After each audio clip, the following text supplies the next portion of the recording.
Hello everyone, welcome back to the channel. तो again the Sky Supreme के new episode में आप सबका स्वागत है। अगर आप लोगों ने इसका प्रीवियस एपिसोड नहीं देखा तो देख लेना, अगर देख लिया है तो अच्छी बात है। तो फिर चलिए इसके न्यू एपिसोड को अब हम स्टार्ट करते हैं। तो एपिसोड के स्टार्टिंग में हम रूयू और उन सबको देखते हैं जो कि 8 हेवन इमोर्टल रिलम में आ गए थे, जहाँ पे कुछ टाइम पहले टैन्यू भी आया होता है। अब हम देखते वहाँ के पत्थर में लिखे हुए चीजों को देखकर चो सियाओ कहने लगता है ये तो किसी टाइप का सीक्रेट टेक्निक लग रहा है। हम देखते दूसरी तरफ रूयू आगे बढ़ते हुए कहने लगती है ये टेक्निक जो कि इस स्पिरिचुअल पत्थर में लिखा गया है, ये मेरे फादर के द्वारा लिखा गया था और ये टेक्निक हमारे स्पिरिट क्लैन का सबसे ज्यादा खतरनाक और सीक्रेट टेक्निक माना जाता है। और प्रीवियस लाइफ में इस टेक्निक को मैं और टैन्यू हम दोनों ही थे जिसने इसे पूरी तरीके से सीखा था। ये सब कुछ कहते हुए हम देखते वहाँ पे रूयू गुस्सा हो रही थी, तभी वहाँ पे सुआ आती हुए उसे शांत करती है। वो कहने लगती है सिस्टर गुस्सा मत होइए।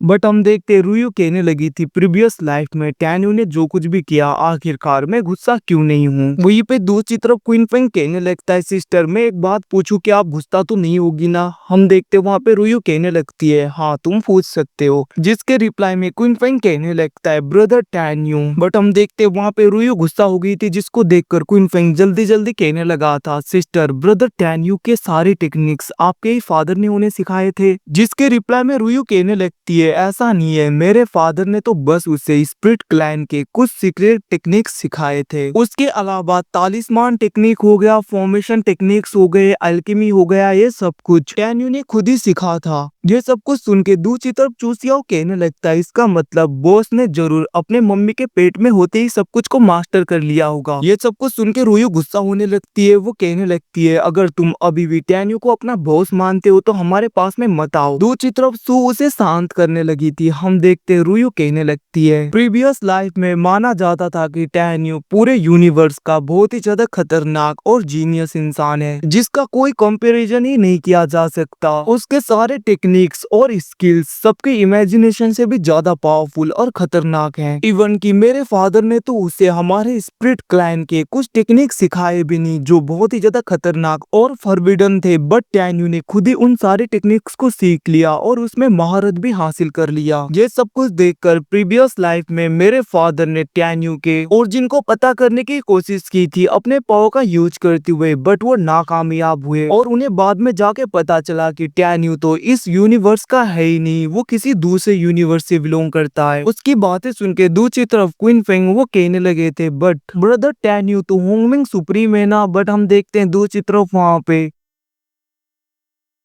रूयू कहने लगती है टैन्यू के काउंटलेस रीइंकार्नेशन हुए हैं, बस एक ही रीइंकार्नेशन नहीं है ये। होंगमिंग सुप्रीम होने से पहले टैन्यू का ओरिजिन आखिरकार क्या था ये पता करने की मेरे फादर ने कोशिश की थी, बट उन्हें पता नहीं चला। उन्हें इतना पता चला कि टैन्यू इस यूनिवर्स से बिलोंग नहीं करता, इवन की ह्यूमन भी नहीं है। आज तक किसी को भी पता नहीं चला कि टैन्यू का रियल ओरिजिन है क्या और वो कहाँ से बिलोंग करता है। ये सब कुछ कहते हुए रूयू वहाँ पे 8 हेवंस के दरवाजे को पूरी तरीके से ओपन कर लेती है। वो कहने लगती है चलो अंदर चलते हैं। वहीं पे दूसरी तरफ हम टैन्यू उन सबको देखते हैं जो कि 8 हेवंस में आ गए थे। आते ही एक ओल्ड मैन उन्हें रोकते हुए कहने लगता है तुम सब लोग 9 हेवन से आए होगे। एम्परर ने कहा है कि जितने भी 9 हेवन से लोग आते हैं उन सबको प्रिजन में बंद कर दो। अब वो कुछ बोल पाता उससे पहले हम देखते टैन्यू ने उसे कंट्रोल कर लिया था और वो कहने लगता है आखिरकार तुम्हारे लेट एम्परर ने ऐसा क्यों ऑर्डर दिया। जिसके रिप्लाई में वो ओल्ड मैन कहने लगता है 9 हेवन के लेट एम्परर पूरी तरीके से खत्म हो गए, जिसको देखकर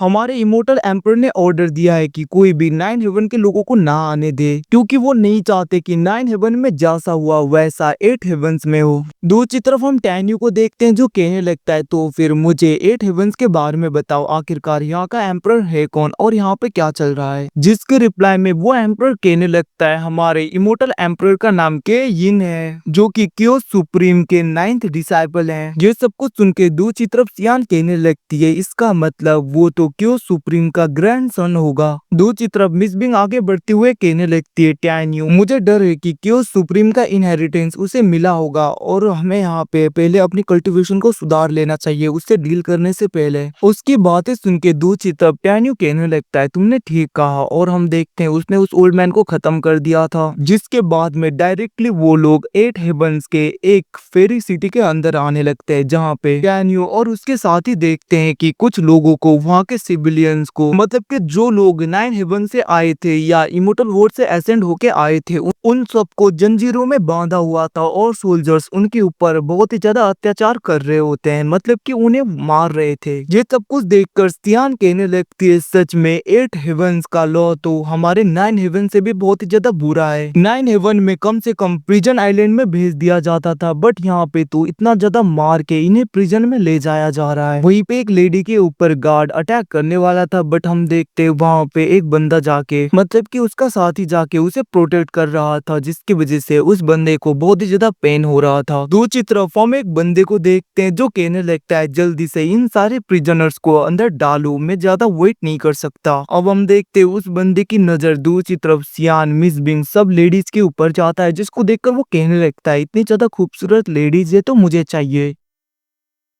और हम देखते वो वहां पे कहने लगता है इन लेडीज के साथ में जो ये 2 बंदे हैं उन सबको खत्म करके लेडीज को मेरे पास में लेकर आओ। उसकी बातें सुन के हम देखते हैं उसके 2 सर्वेंट ऐसा ही करने के लिए आगे बहुत ही ज्यादा तेजी में बढ़ने लगे थे। ये सब कुछ देखकर टैन्यू गुस्सा होने लगता है, बट हुसैन को देखते हैं जो कहने लगता है ब्रदर आप चिंता मत करो। और हम देखते वो बस एक ही सोड अटैक में उन दोनों को खत्म कर देता है, इवन की दूसरे अटैक में सारे गार्ड्स को खत्म करके उन स्लेव को आजाद कर देता है। वो कहने लगता है बेवकूफ तुम बस अभी यहाँ पे एम्पर रिलम के 12th लेयर में हो और तुम्हारी इतनी हिम्मत तुम मेरे आगे ऐसे बातें करो। दूसरी तरफ हम उस बंदे को देखते हैं जिसे गुस्सा आ रहा था, वो अटैक करने के लिए बढ़ता है, बट वहाँ पे टैन्यू अपने प्रेशर का ही यूज करते हुए उसे इंजर्ड करके पीछे कर देता है। ये सब कुछ देखकर वो बंदा कहने लगता है तुम तो ग्रेट एम्पर रिलम के हाफ स्टेज में हो, आखिरकार इतने ज्यादा पावरफुल तुम कैसे हो गए। हम देखते वहाँ पे बहुत ज्यादा गार्ड आ जाते हैं और वो लोग कहने लगते हैं यंग मास्टर को प्रोटेक्ट करो। सारे गार्ड उन सबको घेर लेते हैं और अटैक करने के लिए बढ़ने वाले थे। टैन्यू उन सबको एक ही बारी में कंट्रोल करके पूरी तरीके से खत्म कर देता है, जिसके बाद में वो वहां पे उस बंदे की तरफ देख रहा था, जिसको देखकर वो बंदा कहने लगता है होशियार मुझे टच करने की भी हिम्मत मत करना,